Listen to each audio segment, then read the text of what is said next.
Bueno, hablemos de emprender. Pero, a ver, no de la versión de tapa de revista, ¿eh? Hablemos de la de verdad, la del día a día. Vamos a usar el libro Incremental como si fuera nuestro mapa para desarmar uno por uno los mitos más grandes que hay sobre el mundo emprendedor. Para cualquiera que alguna vez fantaseó con arrancar un proyecto propio, este recorrido es, les aseguro, fundamental. Estés así o no, prendes la tele, abrís cualquier red social y la figura del emprendedor está por todos lados. Se convirtió en una especie de rockstar, el nuevo héroe de nuestra época. Un modelo a seguir que parece tiene todas las respuestas y vive en un éxito que nunca para. Pero bueno, justamente por eso es clave que tomemos un poco de distancia. Hoy vamos a correr un poco esa cortina de la moda para entender qué es real y qué es puro cuento. Vamos a desmitificar esas ideas que todos tenemos en la cabeza sobre lo que significa, de verdad, crear un negocio desde cero. Dale, arranquemos con el primer mito. Y quizás el más grande de todos. Esa creencia de que todo, absolutamente todo, empieza y termina con tener una idea que es simplemente genial, una idea millonaria. La fantasía que nos venden es esta. Si tan solo se nos ocurriera la idea, el resto vendría solo, como por arte de magia. Pero la realidad es muy distinta. Como dice el libro, citando a un emprendedor de la Patagonia, las ideas valen de a centavo por millón. Una idea por sí sola no es casi nada. Y aquí es donde la cosa se pone buena, porque el verdadero juego no es tener una idea, es construir una oportunidad.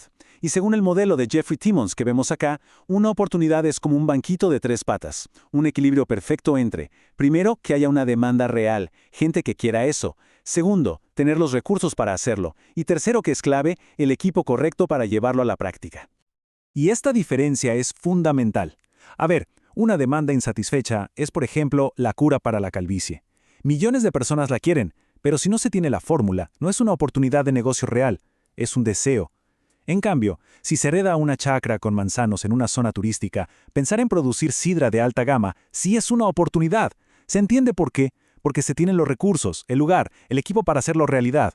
Sigamos. Si ya vimos que la idea no lo es todo, ¿qué sigue? Bueno, acá entra el segundo gran mito, esa obsesión con tener el plan de negocios perfecto, detallado, infalible, antes siquiera de mover un dedo. Miren esta tabla, porque muestra dos formas de pensar que son como el agua y el aceite. El gerente tradicional usa una lógica causal, se pone un objetivo allá lejos y trata de predecir el camino para llegar. En cambio, el emprendedor usa una lógica efectual. Mira qué tiene hoy en la mano, qué recursos tiene, y se pregunta qué puedo construir con esto. No intenta adivinar el futuro, intenta crearlo. La analogía del cocinero es perfecta para entender esto. El gerente es como el chef que dice, voy a hacer este plato del menú y necesito comprar exactamente estos ingredientes.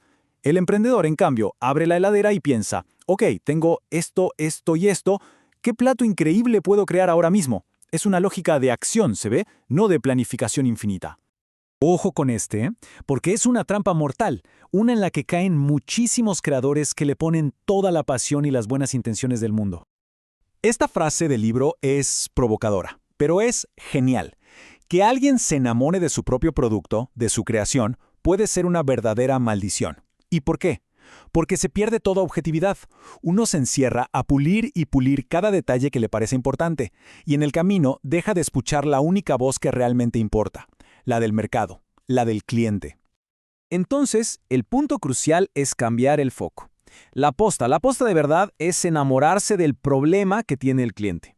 Si se entiende profundamente su necesidad, su dolor, entonces se puede ser flexible con la solución, se puede adaptar, se puede cambiar, o incluso tirarla a la basura y empezar de nuevo para encontrar lo que de verdad les sirve.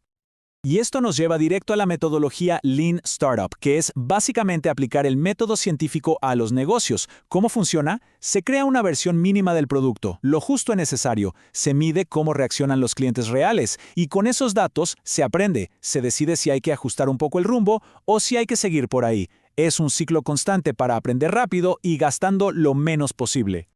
Y esta frase de Reid Hoffman lo dice todo. La velocidad para aprender del mercado es muchísimo más valiosa que la perfección de entrada. Hay que salir a la cancha, aunque el producto no esté perfecto, para empezar a recibir ese feedback que es oro puro.